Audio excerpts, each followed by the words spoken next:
I'd like to welcome you all to our travel edition of our lunch show, where today, in honor of Juneteenth that just had passed, we'll be taking a look at love and soul food and how in the history of soul food and how it impacts us today. So we're going to be taking a look at love, culture, history, and food traditions. So, just as an icebreaker, so the first bullet point, what food reminds you of love? When you think of this food, what food reminds you of love? Cherry pie. Oh, hi Lou, thanks. I love cherry pie. Thank you. Anyone else? What food reminds you of love? Well, I like ice cream. Oh, yeah, and we learned July is National Ice Cream Month, so we're almost there. My favorite is strawberry ice cream. What is your favorite, Miss Yvonne? I like all flavors, really. Oh, I've been craving a Neapolitan lately, so I may get that Yeah, sometime. Well, yeah. I anyone else? like berry. Okay. I like strawberry. Oh, okay. Yeah, strawberries. Just strawberries itself, they remind me of love because of how beautiful they are. I like butter pecan. I like Oh, that okay. too. So ice cream. Okay. What other foods? I think Curry chicken. I I would well, I was gonna say like any kind of like super stew, things that might take a long time to cook. Yeah, But I love curry chicken. Yes. I like oxtails. me too. Oh, yes. If you're making some oxtails for someone, you spending that money and you spending that time and making sure that they're good. Sweet potato pie and banana pudding ice cream. Whoa. Oh, sweet potatoes. Oh, there's some history with those. We're going to talk about that today. But I love me some sweet potato pie. Oh my gosh. I coconut custard cake, coconut custard pie, and coconut cake. Oh yeah. Oh So, yeah. that all of that. I Coconut love all these. custard. I love all these answers, y'all. So thank you so much. That was our first bullet point. Our second one, so it's a two-parter. So just don't think of them as together. Kind of think of them as separate. Love equals blank. So it could be anything. I say love equals acceptance. Mm. Love blank, food blank. So what is love equals to you? Hugs, hugs, hugs, hugs, and kisses. Hugs. Oh, I love hugs. Oh. Um, Love equals family. Okay, what do you say? Love equals what? Or you could do food. Food equals what? Mm. What do you all say? Love equals blank, food equals blank. Any thoughts? Love, Uh, love equal Caribbean food, Jamaican food. Mm. Okay. Now, this is not food, but That's okay. love equals chocolates. But I Oh. know it's not food. But Oh. you want me to say love equals food? Well, then I would have to say some fruit. Oh, no, no, just generally, like I said, love. I would like Miss Bessie said, hugs and kisses, or love. You could say chocolates. I think of love every time I think of chocolate. Yeah, I think of chocolates. Love and chocolates go together. Yes. And Just food think can equal family too. yes, it does. Food Um, equals traditions, Yeah. culture, love, history, um, happiness. I mean, food Yeah. equals necessity. We need food. We all need to eat. And if somebody comes to my house, I'm going to offer you something. You're going to eat something, even if it's just nuts Yes. and chips. I It's know. something you're going to eat. I'm going to offer you something to eat if you come. Even if Oh, it's something to drink only. Yeah, yeah. You're going to have something. I'm going to offer you something. oh. Well, for both of them, that sounds like you would put community. Yeah. Or your family, even for both. Oh, I love that, y'all. So I mean, we need food. So it's good to love food or have a love for food because we need food to survive. And we can love it in many different ways. We have relationship too. Food equal relationship. Yeah. Nourishment. Yes. So, we have food as a love language. And it sure is. Food can definitely be, they say there's five love languages, but some say that food is the sixth. If you cook for someone like one of you shared, that's a form of caregiving. You're giving care to someone if you cook for them. Wouldn't you say that's true? Yeah. Yes, that's true. I just had one of my sisters from Florida, and she just made me oatmeal from scratch. Okay. Wow, from scratch. I mean, anything from scratch, it's a labor of love. So, Yeah. and who has a recipe like that's like 50 or 100 years old in maybe your family, or Yeah. anyone has any of those? Yes or no? Yeah, we have even bun and cheese and rice and peas and oxtail. We have all those recipes. Oh, do you have them written down, Louise, somewhere? No, we all memorize them. Right. Well, I love that, and that's how many things were passed in our time and before our times is through, oral tradition. But I highly recommend you have them written down.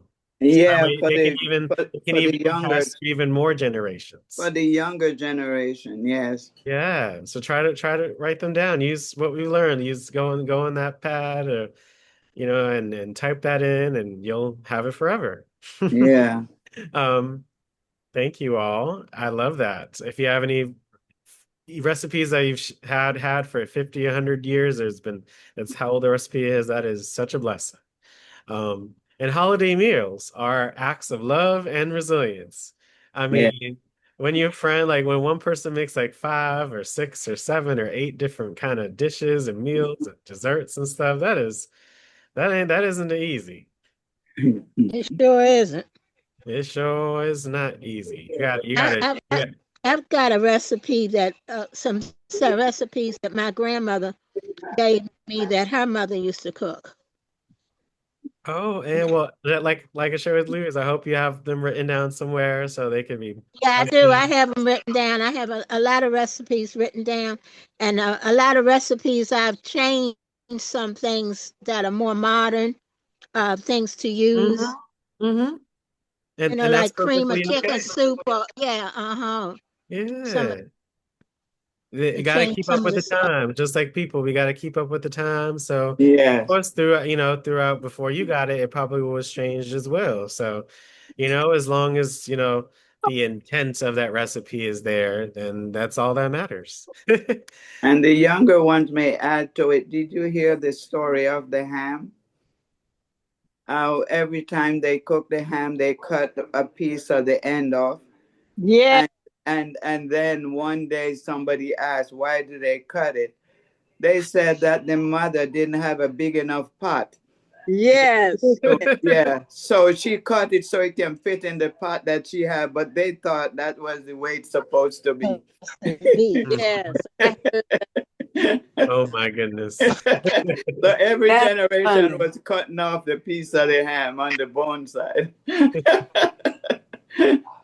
I thought that was fun. God. Take a look at these dessert right here. Doesn't that look like a That treat? looks scrumptious. That's good. Food is the greatest love language of all, this title says. Yeah. Um, we'll see. Most folks are familiar with the 5 love languages that individuals respond to, like acts of service, physical affection, words of affirmation. In my opinion, we all need a little bit of each type of expression to show others that we care about them and to feel that reciprocated. But the problem is that sometimes, for whatever reason, we're not all equipped to express ourselves a certain way, even if it may be what our loved one may need at the time. And all too often in relationship, there are barriers that prevent us from giving and receiving the most ideal forms of love and communication, even though we're trying. Well, that sounds like life sometimes. In my opinion, there's no better example of this struggle than with the raising a teenager, something I am firmly in the murky middle of. As parents, we want to shower our children with love, affection, compliments, advice, warmth, and tons of connection. But by design, teens are squarely adamant about shunning all of this. because it's what they need to do in order to individuate, develop their own sense of self, and eventually fly the nest. Of course, this scenario isn't just in the case of raising a shut-off teen. There are so many other reasons why communication with someone in our lives can feel taxing or overwhelming, strained, hesitant, and disconnected. Makes sense. I think all of us have felt like that at some point. It can be hard to, share our love for someone or communicate with someone. But according to the article, for me, food is the greatest love language of all, and something that transcends any other attempt. Cooking for someone or providing sustenance in the form of nourishment is a high act of love.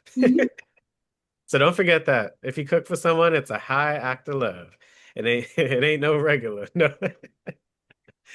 That makes me laugh.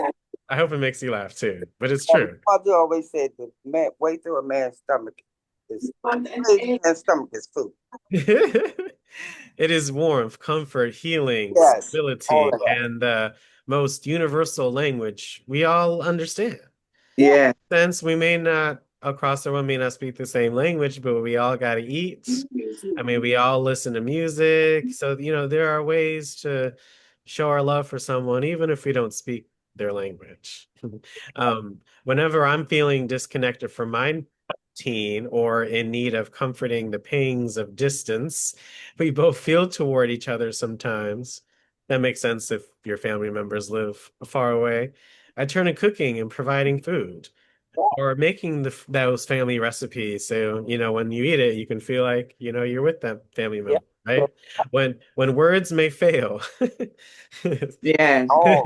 and physical affection is rejected, a plate of warm homemade cookies to share can fill the void, convey so much, and demonstrate unconditional love in a way that always feels just right. So those are triple chocolate kiss cookies. This looks pretty easy. Don't they look good? Yeah. Sure I do. would eat one right now.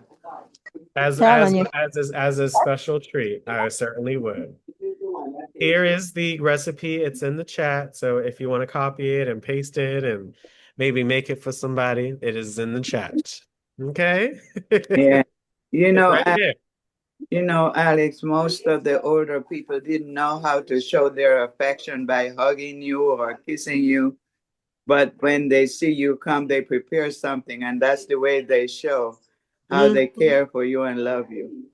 Mm-hmm. You're right. Yep. Yeah. Mhm. We learned when we looked at the Black community across the world in Haiti, they offer people coffee as they, come in their house. Mhm. So that is, they offer, that's worldwide. Mhm. But yes, think of food as a high act of love. Yes. So if you cook something for someone, you must really love them. Yeah. It shows you care without having to say anything. Yep. Mhm. So hard. Let's take a look Wow. at the history. Yes, I thank you all. Let's take a look at the history of how enslaved cooks created soul foods. So some of the things that we enjoy today wouldn't be possible without those that came before us. I hope you all enjoy and learn something new. For millions of Americans, when you say comfort food, we're talking soul food. Cornbread, black-eyed peas, collard greens, mac and cheese, and sweet potato pie. And don't leave out regional dishes: peach cobbler, shrimp and grits, Hoppin' John, numerous barbecues, Maryland blue crab, and chitlins. It's that blue crab for me, y'all. Mhm. Soul food, a collection of regional cuisines, found its start in one of the most impactful human rights violations in world history. Enslaved people took meager rations and imagined a food tradition that incorporates complex umami flavor with locally sourced ingredients. So how did these beloved dishes transform from morsels for survival into a thriving source of cultural culinary pride?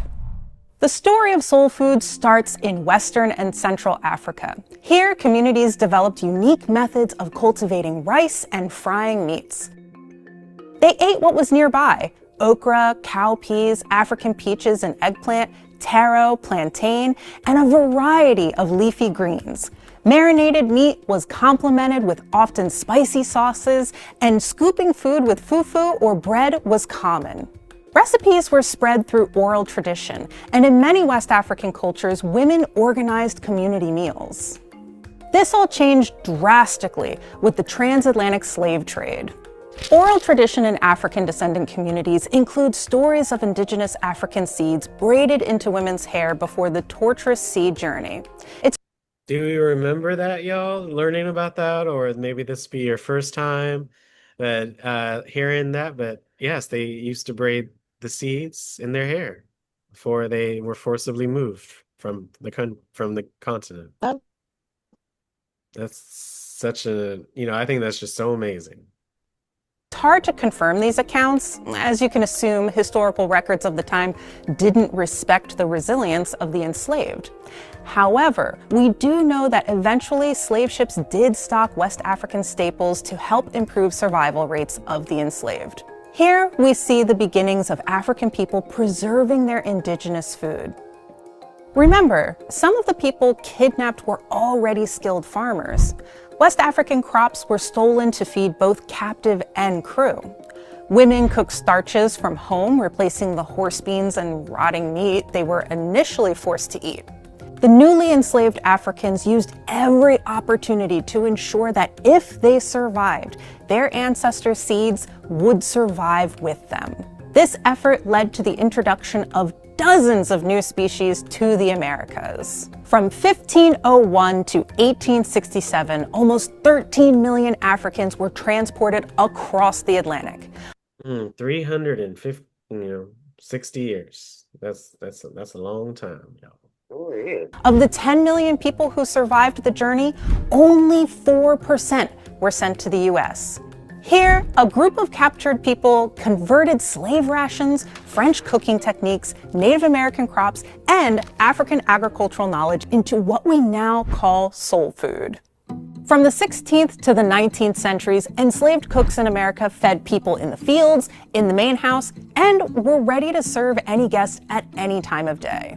But what diet could possibly sustain a person with a 16 to 18-hour workday? Well, it couldn't be the slave rations, which were as little as 5 pounds of starch and a few pounds of meat per week. Even worse, rations were reduced for people who were pregnant, elderly, or young. So how could this feed an entire family?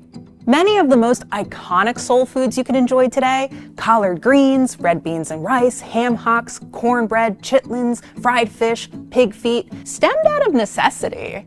Some enslaved people petitioned to not only hunt and gather local plants, but to keep garden plots to supplement their malnourished diets. They planted the same crops as indigenous people and included sweet potatoes, corn, beans, and squash in their recipes. Watermelon, grown from seeds carried over on slave ships, were planted as a saving grace for field workers during hot days in the sun. Enslaved people also grew okra plants, which could be used for soups and medicines. They noted what indigenous people like the Haudenosaunee and Cherokee ate and modified ancient dishes to fit their new climate. Soul Food's iconic chicken dishes may be due to laws or slave codes that dictated how slaves could behave. There was a loophole in these codes. Enslaved people, typically unpaid and barred from ownership, could keep chickens, sell them in markets, and save the proceeds. These garden-raised chickens provided necessary sustenance and in some cases allowed people to buy their freedom. So, like I share with the groups that I've done this session with, again, if people make jokes about, chicken and watermelon and all of these things, they don't know the history of all of these things that we're talking about today. Yeah. So just, if you hear something, then you know that history. So you could definitely let them know that chickens were used to help these enslaved people free their own selves. Isn't that amazing? Used all parts of the chicken, feet, neck, gizzards, and used frying techniques they knew traditionally. They observed indigenous methods of smoking meats and drying fruits as a means of food preservation. Enslaved people preserved food in potato holes for times of need or resistance, as some of their ancestors did in Igbo culture. These cooking methods laid the groundwork for barbecue. Unfortunately, enslaved people's skills as farmers and chefs were turned into a public joke.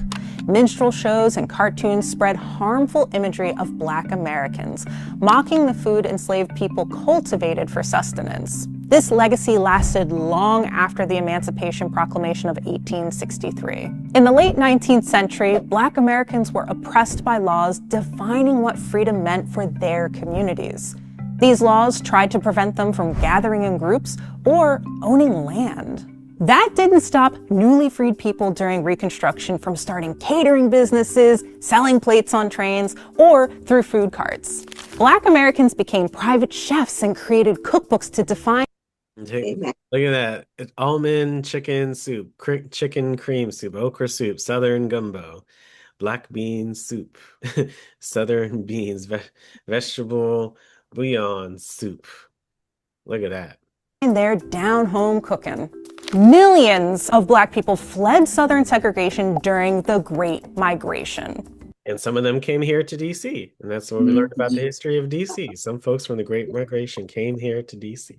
This regional cuisine was transported from the Deep South throughout America to places like Chicago, New York, LA, and Philadelphia.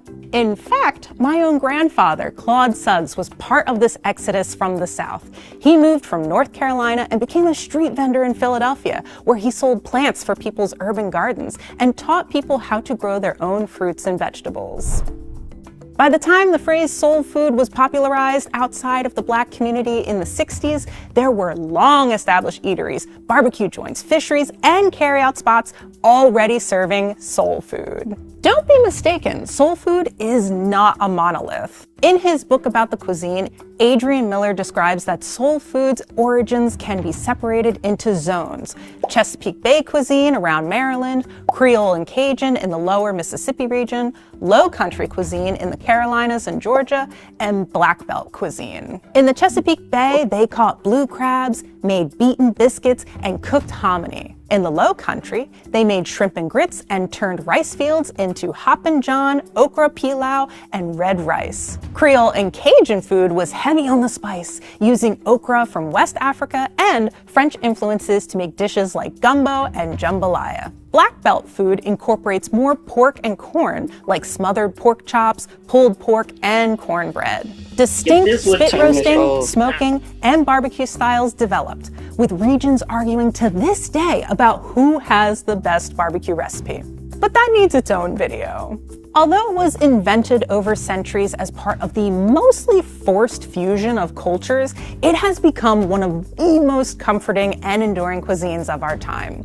Its origin story is actively platformed by people like chef and historian Michael Twitty, who does reenactments of the daily workload of enslaved cooks. Adrian Miller, Jessica B. Harris, and many more historians have written extensively on the origins of soul food. Some secret soul food recipes are still passed down through generations, through oral traditions, and if you're lucky, you may be able to taste them for yourself. Some of my favorite soul food dishes are fried chicken, collard greens, barbecue ribs, and fried catfish. But the best meals are the ones made with love. Have you had a home-cooked soul food dinner you can't forget? Tell me what was on the plate and who made it in the comments. Any thoughts on the video, y'all? Any thoughts? And you might have learned whole lot today. Any thoughts on the video? I just was thinking about I just made some chicken feet for my friend. She's from South Carolina. Chicken feet soup. But my daughter said that's disgusting. I agree with your daughter. I can't stand chicken feet. Oh, but it was so good. The girl sat there and ate some of it and took some for her dinner. Well, as we learned, chicken feet came out of necessity, because it was rotten meat. Like, that's crazy. No, it's not crazy. No, it's fresh. They bought it fresh from the market. No, I'm talking about when what the slave owners would give the enslaved. They gave them meat. Coming over. Yeah. as rations to eat. Like that is just something else. Mm-hmm. Yeah. And they had to find a way, and they sure did. I, Yeah. I researched watermelon for a minute, and just like before when I researched it, it was used as a canteen in East Africa to carry water for thousands of years because they didn't have bottles and things like that. And that's an amazing story. It's just a water source. We carried it on Food top of our prepared. heads from the river. We carried the bucket on top of our heads from the river for everything. Wow. Where was that at? In Jamaica, Oh, in Jamaica. yeah, we washed the clothes in the river too when I was young. Yeah, I tell you, it's amazing how the women can carry these big baskets on their heads. These big. Yeah. So how do you do I that? watch these African girls that work for me. I don't know how they put that. That would give me a migraine headache. Yeah. Well, Well, you make a thing called a kata. You make a thing with a piece of material and you make it around your hand and put it first, and then you put the bucket on top.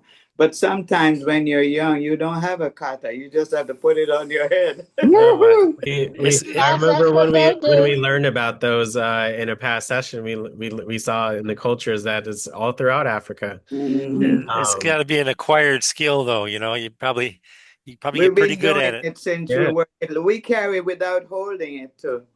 Oh, by the Yes. way, Yeah. Alex, my video's not working, but I'm here. That that yeah, that's thanks, Lou, for joining. So we have the origins of soul food, developed during slavery in the American South. Enslaved Africans preserved cooking traditions through, what they cooked at the time, and from Africa as well. But as we know, soul food is a fusion of like Native American, African, French, all different kinds of cultures, and food became survival and cultural expression. I wonder how the seeds made it, though. When they're saying they put them in their hair, because the Yes. the climate is so dramatically different in North America, at least those that ended up in North America. Because a lot of those African seeds, they wouldn't survive, and there wasn't two-way communication. It wasn't like any of the enslaved people made it back to Africa to tell them what seeds to pick. But that's sort of interesting. Well, that they had to, they had to preserve something, so they had to bring it so they could try. I bet it was a bunch of trial and error, but we'll Yeah. learn some of these ingredients. So we have black-eyed peas. They're actually beans, even though they're called peas. They're light tan color and black-eyed in the center. They're related to cow peas or field peas that are native to Africa. So every time you eat some black-eyed peas, you can think of its history. Cows ate the stems and vines after the corn crops had been picked. Tradition has it that eating black-eyed peas on New Year's Day will bring good luck. Yep. So I love me some black-eyed peas. It tastes so good. Any kind of meat or, you know, uh, as a side, it's really good. Put them over the rice. Uh-huh, rice. Yeah. Mhm. Rice, right. They're peas, they're called peas, but they're technically beans. But yes, Mhm. rice and beans. So good. Black-eyed peas. Um, you got chitlins. My Yeah. friend knows how to make them. Oh my gosh. Well, Yeah. not make them, but prepare them. They're the Is, small intestines of a pig that must be cleaned very well before they're cooked. isn't So, that for good luck on New Year's Eve too? hmm. That's what we said. Good luck for New Year's Eve, black eyed peas. Yeah, I mean it could be in different traditions, so sure. And those intestines, those are leftovers, weren't they, from like the main house? Weren't they like that was going to be thrown away, wasn't it? Right. They used to Yes, throw at then slaughterhouses and a lot of people in my neighborhood, they could go up there and they'd give you everything that came out of the hog for free. And you bring it back home and clean it and cook Clean it. it up. yeah. Eat it, everything. The And where, liver. where It wasn't ideal, but again, these were parts of the pig and parts of the animals that the enslaved wow. received. So I mean, it's they did what they had to do with what they had. And Yeah. where But was Lou that? Where was that they gave the intestines out for free? What city was that? in Waynesboro, Georgia. Oh, Waynesboro. Oh boy. Okay. Georgia, So that was a long time ago. Was that at the butcher shop they when would I do was a, that? I Or was a who? child. When I was a child, and I'm 80 something years old now. Oh my gosh. The world has changed so We much. We have crackling bread corn. Maize was ground into cornmeal for cornbread. There are variations like hoe cakes and hush puppies. I love me some hush puppies. Crackling or crackling bread is cornbread with bits of fried pork and fat. It was common used to use a skillet to make cornbread crispier. So if you use a cast iron skillet, you can make some crackling bread. Mhm. Yep. Anyone had it before? I I made had I crackling had bread. ate it before. Made it? You I made ate it? Okay. cornbread. Oh, hush puppy, yes. Yeah, that's a variation of crackling bread. I love getting some hush puppies at the soul food restaurant. It's so good.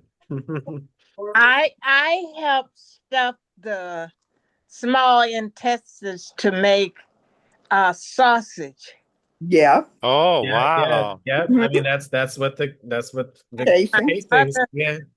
would season it with salt and sage. Uh-huh. Oh. My dad would take the hams and put it in the barn in a meat box, and he put salt on it, and he Mm-hmm. turn it every so often to cure it. Mm-hmm. And people would buy all that he cured.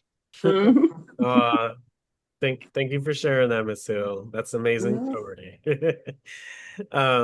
We got greens. I love me some greens, y'all. Any kind of greens. My ferments are so Mm-hmm. good. They include okra and akatua, which is the kind of spinach, but there's collard greens, mustard greens, turnip, and kale. I love mustard greens. I love kale greens. I do too. They're super good. Carrots. Yeah, we got okra and gumbo. This one's really interesting when I share it. If there's not okra in gumbo, then it's not gumbo. Okra is the main ingredient in gumbo, Mm-hmm. which is a spicy stew or soup that is tradition in Louisiana. Other ingredients frequently used, vegetables with chicken, pork, shrimp, or crawfish. The stew is thickened with okra because the liquid is really thick from the okra, or powder from sassafras leaves. Gumbo and other types of Creole cuisine have its origins from the colonial era. It's a blend of African, Native American, and European cuisine. I mean, again, that is what soul food is all about. The word Mm-hmm. gumbo comes from the African word for okra, quin gombo. So that's why it's called gumbo. I love okra boiled, fried, Mhm. and gumbo. I've ate it all my life. Yes. I And Mm-hmm. if there's no love if the gumbo doesn't have okra in it, then it's not really a gumbo. So that was interesting to learn. it. Um, I know some of it, I think we talked about it, but the molasses and Yes. that and, Oh yeah. and that real molasses. Yes. Mm-hmm. We Um, used to put it in a jug and squeeze lime in it or lemon and drink it for lemonade. Oh my goodness. Yes. It was maybe blackstrap molasses, a very dark molasses, was a Yes. tradition in black cooking. It is made by slowly cooking the juice of sugar cane. Mm-hmm. Sorghum syrup, Mm-hmm. similar to molasses, is also made by cooking the juice of the sorghum plant. Uh-huh. Mm-hmm. It's believed that the slaves brought sorghum seeds from Africa and grew it in the South. Yeah. My dad grew all of his own sugar cane, and he and two other men took the mule, and as they grind the sugar cane up, it Mm-hmm. and all went along. We had a 50-gallon keg. It was made of wood, some type of wood, and you had a spout you turn on and get molasses, blackjack molasses out of there. Mm-hmm. Oh, thank you for sharing, Miss Hill. I love it. We got peanuts. So if you've been in Africa, they're the same as ground nuts. And the Portuguese brought peanuts to Africa. Slaves used peanuts to make peanut pie and peanut soup. So yes, peanuts, you can consider them as soul food. Mm-hmm. So that was really interesting for first researching this session. So yes. Another name they called them in the South was a ground pea because Ground it pea. looked like peas, but they were underground, so they call it Uh-huh. ground pea. Mm-hmm. Yeah. My godmother used to say, "Go get me some ground peas," and I knew what she was talking about, peanuts. I Hmm. love it. We, Um, we rice. boil the peanut. Rice was grown in from West Africa, and they were brought to the South to work in the rice plantations of South Carolina. So Yeah. if you're from South Carolina, then you know about that rice. And, and a family member, you know, if you know anyone from South Carolina, that is really where that good rice is grown.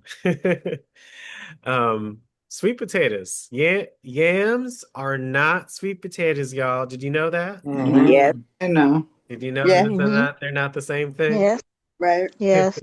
Because you guys are so smart. In the South, however, sweet potatoes are frequently referred to as Louisiana yams. Hmm. But Yeah. again, yes, the sweet potatoes are not really yams. West African yams are actually tubers. So tube root vegetables. Okay, that's what they mean by, have y'all heard of the word tubers before?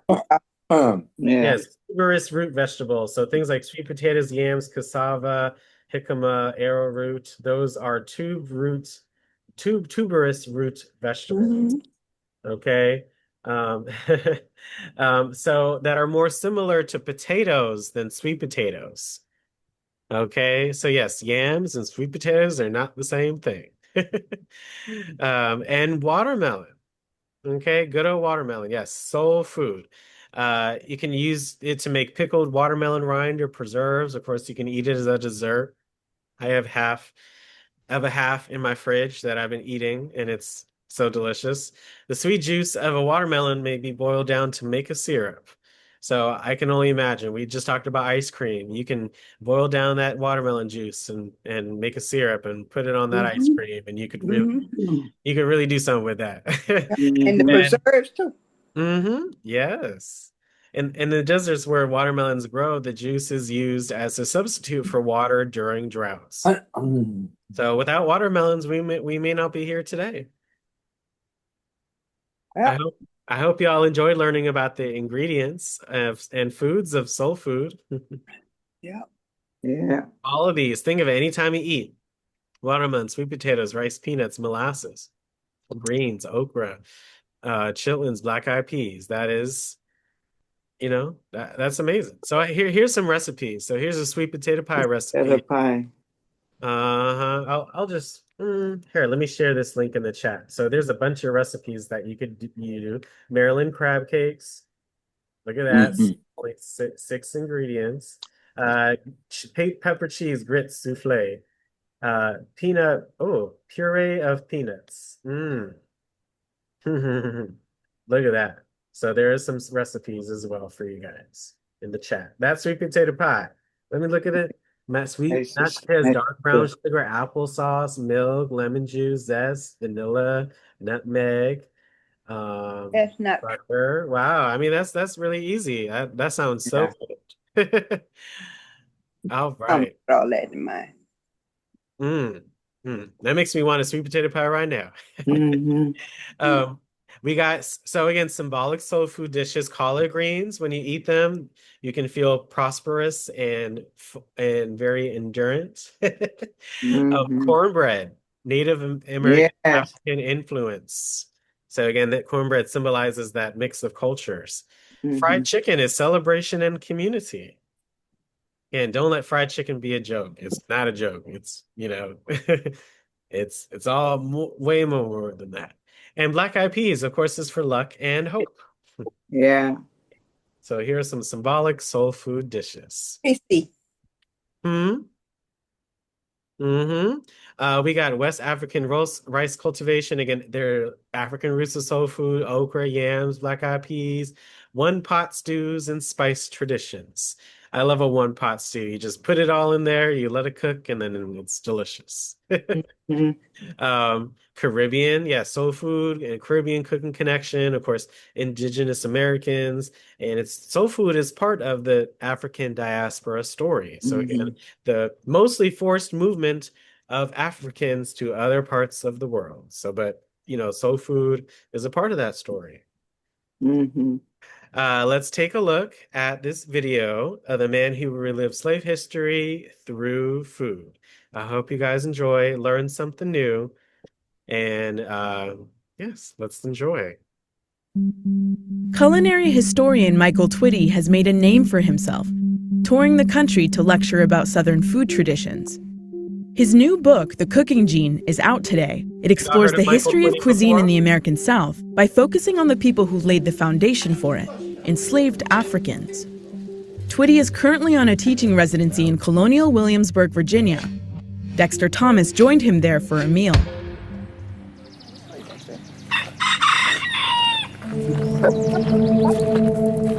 Hey, ladies. Hey, gentlemen. What's going on? Yeah, shut up. Or you will be breakfast.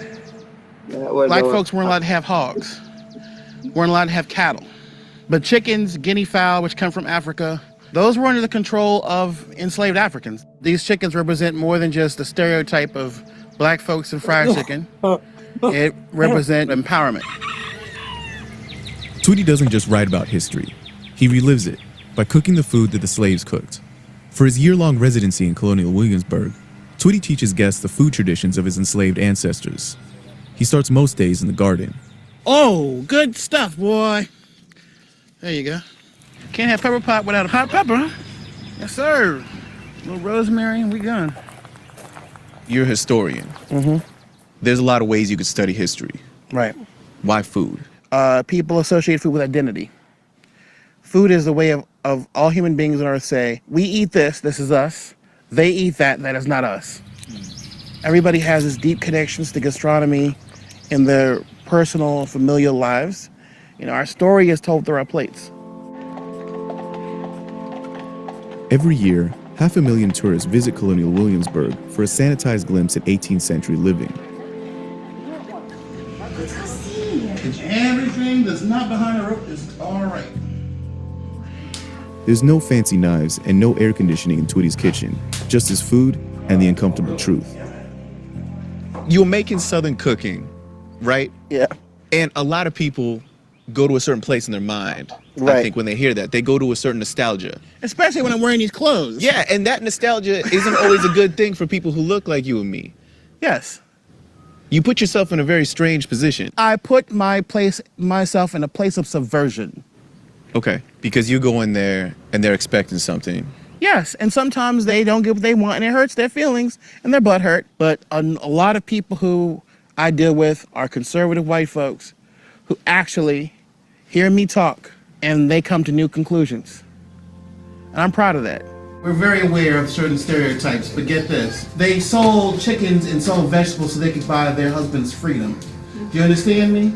I guess that's what I want to know is, who is this book for? Everybody. I want everybody at the same table. I want the African-American person who wants to kind of figure out what their heritage is, to sit next to the white person who goes, you know, I'm really curious and respectful of the African-American food tradition, African tradition. I want to learn more about that. I want them to sit next to the person who goes, I just like to eat. The food looked good, but the only way I could get a plate was to help out in the kitchen. I just like to eat. Welcome to the Plantation South. Thank you very much. You need clothes for the Plantation South?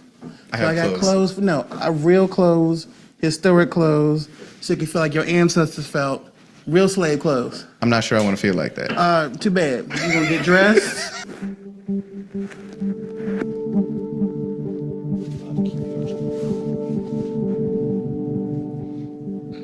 In the kitchen, no fancy knives, no ace. Oh, get it now. Oh, man. I love it. Well, how does that feel? I feel the part. Yeah. I don't know if that's a good thing. I want you to take all those vegetables and put them on in that pot right there. Yes, sir. Just dump them all in. Yeah, this is hot. Yeah, this is hot, isn't it? Do you just get used to this? You never get used to it. How do your eyes feel right now? They are burning. Yes. Yeah. Is the smoke getting to you? The smoke has been got to me, yeah. Uh-huh. Okay, come on away from there. I don't want you to die. Okay. You might as well get the shucking corn now. How does one shuck corn? I've done this once.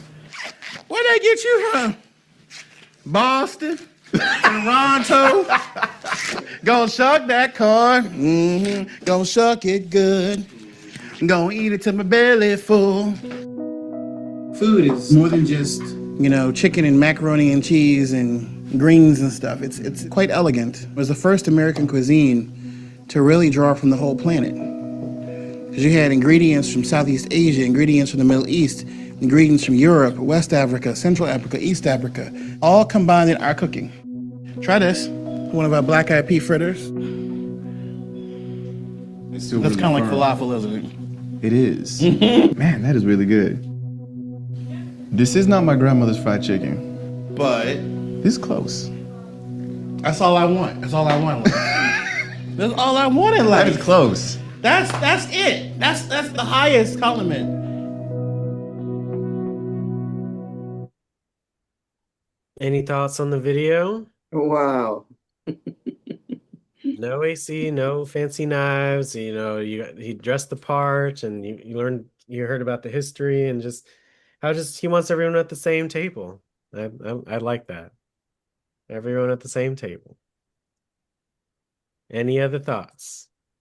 I know what it's like to cook in the kitchen with the heat, no fans, no electricity, and just like he did with one knife maybe, and the rest of you peel it with your fingernails almost. With I the know what that's like.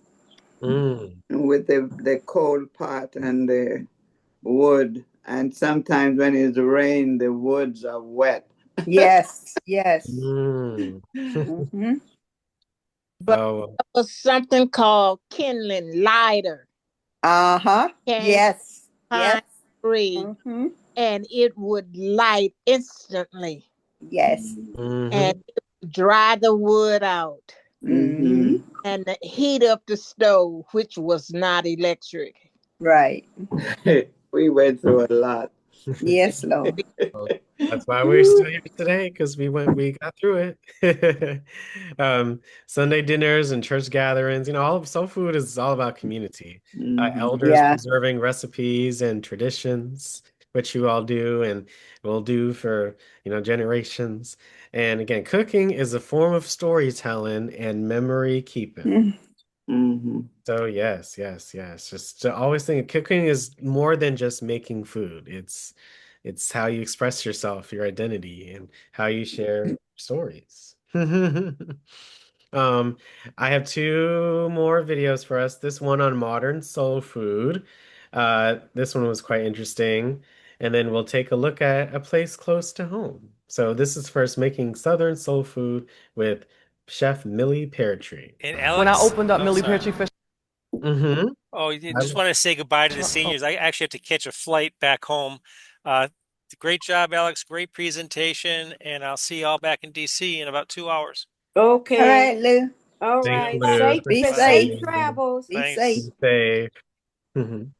Sorry. That's that same damn truck. Jeez Louise. He used to go about his business, child, messing people up. Look, here come the plane, child. I'm gonna need all of y'all to get it together out here. Got what you paid for. Sneeze. Excuse me. Okay. All right, we good. Hi, my name is Millie Peartree, and I'm from the Boogie Down Bronx, New York. When I think of soul food, when I think of the Bronx, I think of it as home. There was no other place other than the Bronx I wanted to look at that mac and cheese, though. Bring my skill, my technique, and my restaurant. I grew up there. That's why I learned how to cook.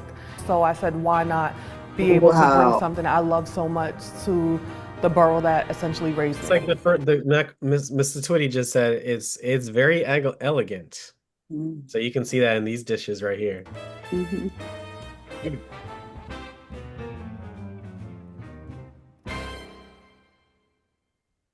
I grew up cooking with my mama. Oh gosh, you're gonna make me cry. All right, we might have to come back to that.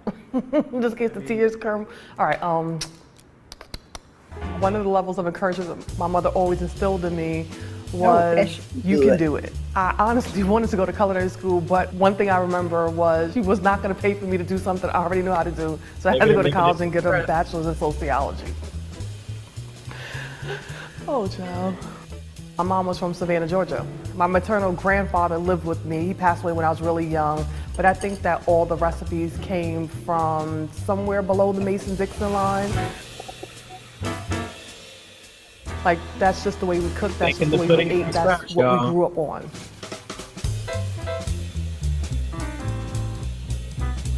You just don't want it to burn. Right. Nobody wants scorched pudding. No. I'm gonna take a break for a second. We gonna take a break. We gonna take a break. Hey, we gonna take a break. So you start to see like these bubbles form and your arm starts really hurting. You've reached your consistency. One of the things in general that I think I do well is old school type cooking. It's very nostalgic. Even when I look back at it, you know, my times going down south on the bus, you know, times with my mom, times with my aunt, times with my cousins, it just brings comfort to you.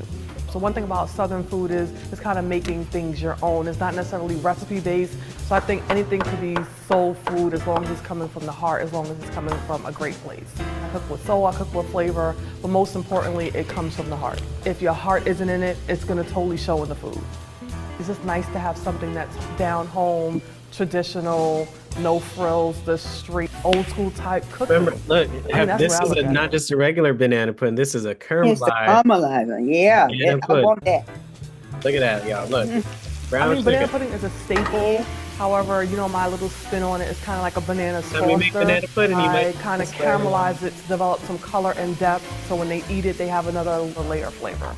Not just regular banana, it's caramelized. Doesn't that smell good? That looks so good.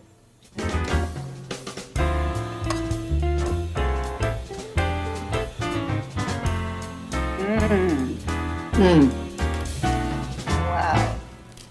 Southern food is something that we always had. It was a conversation piece. Every time you have get-togethers, whether it's a cookout, whether it's a card game, hanging out with somebody, I just feel like food brings people together.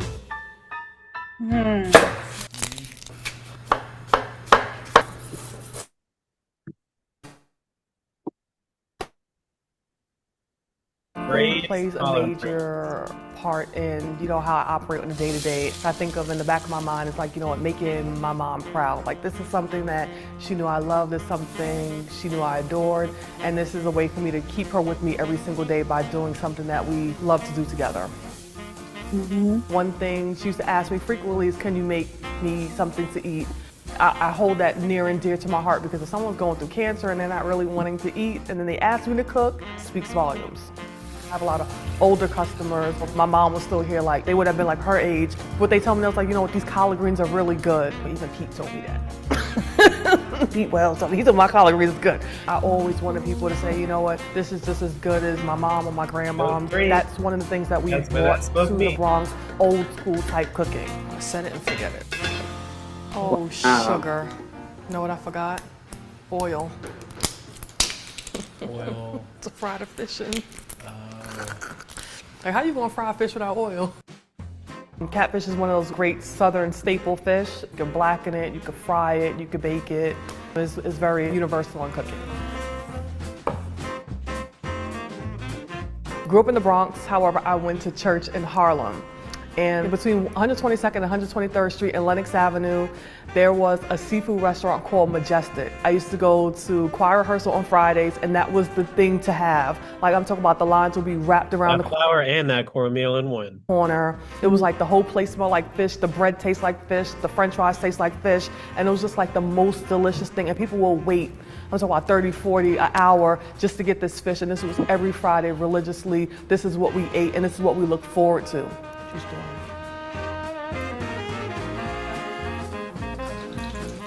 When you're frying a lot of stuff in a pan, try to put it clockwise. So that way you put the first thing at the top, then the next item, then so that way you know what first went in the pan and what went last in the pan.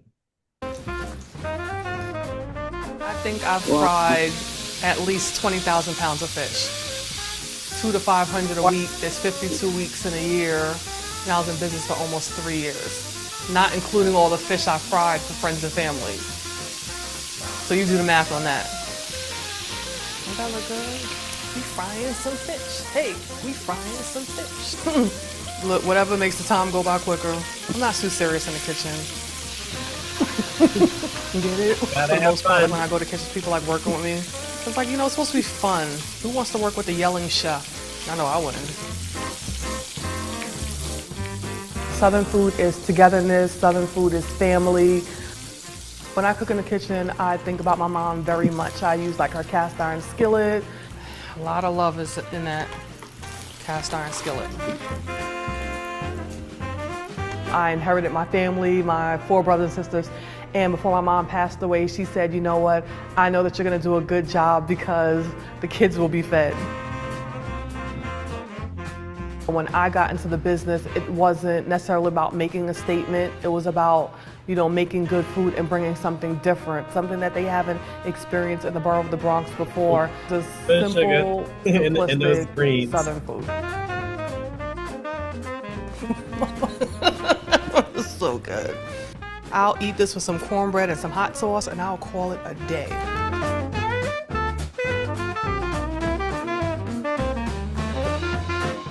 Oh, homemade tartar sauce, y'all. Mm. Wow.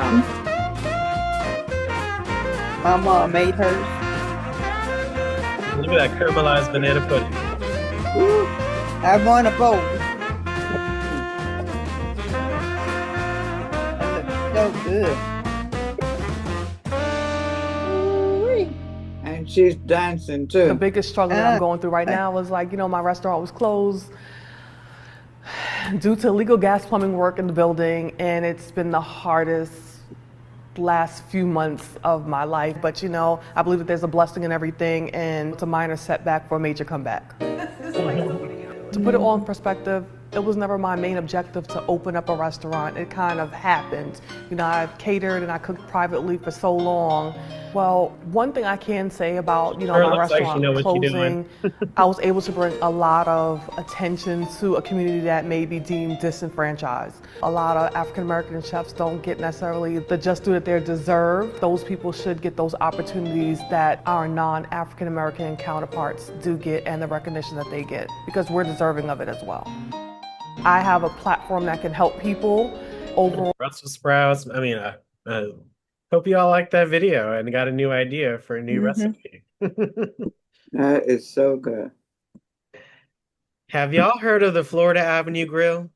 Yeah. I heard of The oldest soul food restaurant in Washington, D.C. They're even in the African American History and Culture Museum. So look, this is one of the props.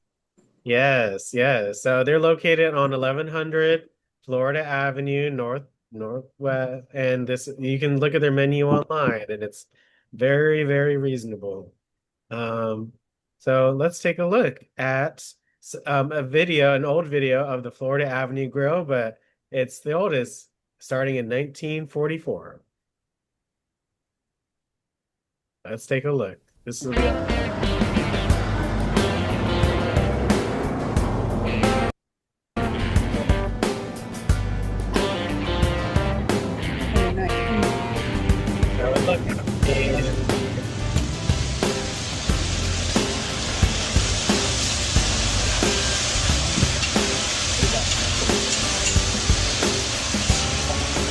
Ham and eggs scrambled with cheese, Gene, please. What are you drinking? If the Florida Avenue Grill were a circus, and sometimes it seems that way, then Ophelia Jones would be the ringmaster. Yeah, just sit down in your normal fashion way, darling. Have a seat. You want the usual, darling? This is 1985. So for those that were in DC in 1985, this is what was going on at Florida Avenue Grill. I was living at 7th Street, near to them. Hello. Eggs.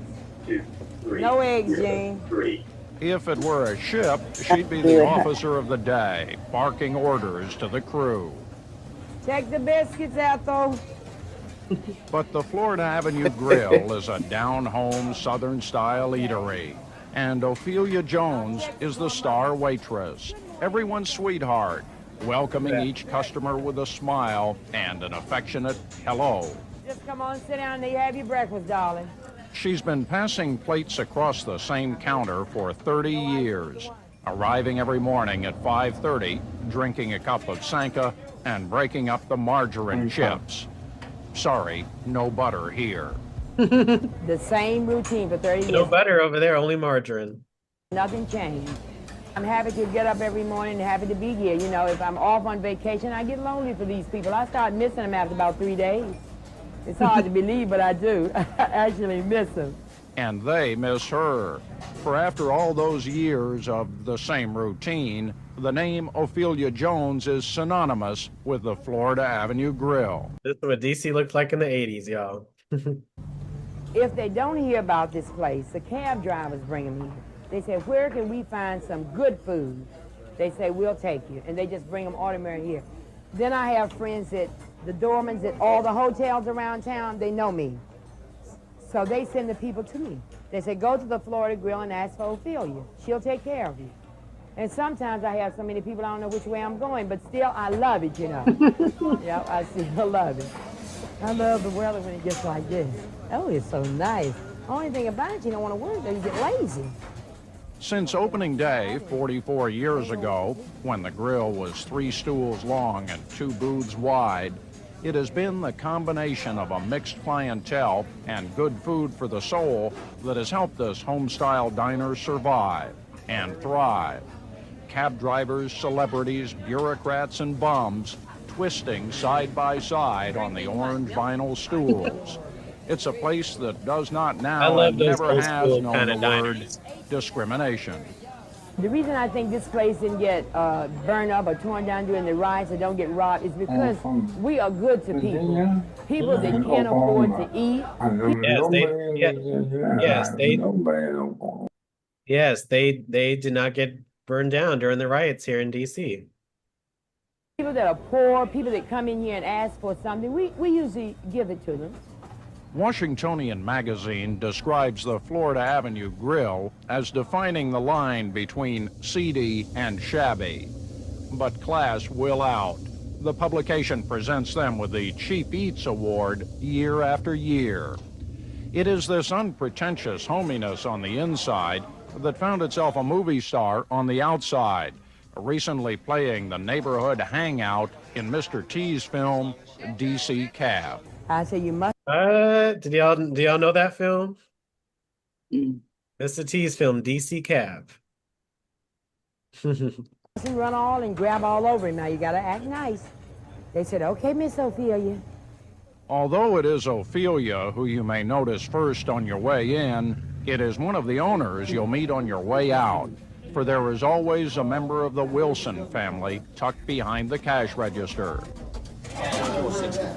Joe Wilson was 2 years old when his father opened the Florida Avenue Grill, but if you ask Joe what's the one ingredient that makes this place so special, he'll tell you, because it's not so special. It's just a simple, plain place to go to get something to eat. It's fast, it's nothing elaborate, doesn't take a lot of planning, and the biggest thing is it doesn't take a lot of time. Have a nice time in California. Oh, how I wish. Wish I was going with you, but somebody got to stay here and run the country. Might as well be me, huh? She gets along well with people. The customers respect her. She makes it her business to know every customer she deals with, and she's been doing that for years. And that makes people feel good when you come in and she remembers their names, what they do, what kind of cab they drive. She just makes it a point to remember everything about them. The usual for field jeans, scramble well with ham, hash, scramble very well. She's the love of my life. She always good food and makes you feel good inside. That's what she does. She's the kind of person that make you come here because of the fact that if you feel bad and feel kind of let down, by the time before you get finished, you walk out the door, you're full of food, full of good cheer, and you can face the new day. I like being famous. I told the boss he made me famous, and I like that. But I don't make a big deal out of it. I just love people anyway, so it don't make a difference to me whether you're a celebrity or not. I still treat you the same. Every time I start out the door, I get to getting some more money. Goodness gracious, look how much business they was getting. Miss Alima. Home, darling. Oh, look, it says in 2019 they couldn't find any current information about her, but she was there for a long time. Any thoughts on the Florida Avenue Grill, y'all? How And could they forget her? I know that's sometimes that happens to people, but she was there from 44 to who knows, a long time. But she seemed like she loved everybody, and she sounded like a DC grown person. She sounded like your grandmother. Yeah, I remember going to the Florida Avenue Grill. Yeah, back in the day. Oh, It's good food, very good food. I went there also. yeah. So it's Worked right. at Hans Shoe Store on 7th Street, and we went up there. Oh, 7th and New York Avenue. They had salmon cakes that were very good, delicious salmon and cakes. they still do. Yeah. So looky here, you can get $15 for it by itself, or for 21, you can make it a combo. So this is their recent menu. Yeah. Look at that. We used to go after we leave the club. We go down the grill. Yeah. So we be hungry. Yeah, this is Again, when you go in there, it's I don't know how to. look at all of that. It's Chili Bowl after the club to get have smoke. That too. Yep, that too. Yeah, Ben Chili Bowl was good. I'll be Little tavern. So I appreciate y'all joining us today and learning about soul food. And again, it has so much history. So if you hear anyone talk any smack about soul food or anything related to it, you know your history and you can share it with them. And it's just, again, more than fried chicken and greens. It has history, it's culture, it's storytelling, it's tradition. It was a way for people to keep some part of their home, even if they were forcibly moved from their homes. So food is definitely a powerful thing. I hope you all enjoyed our session today. Yeah, that's very interesting. Very. Thank you all so much. Thank you. Thank you. 1:30, I have module 1 basic, so make sure you come on so you can do a checkup on your device, okay? Okay. All right, y'all. Well, I hope everyone has a great, again, rest of the day if we don't see you at 1:30, but I'd like everyone to join if they can. Thanks so much for joining our lunch show today. Thank you. This was fun. Thank you. See you all just in a minute. Okay. Thank you.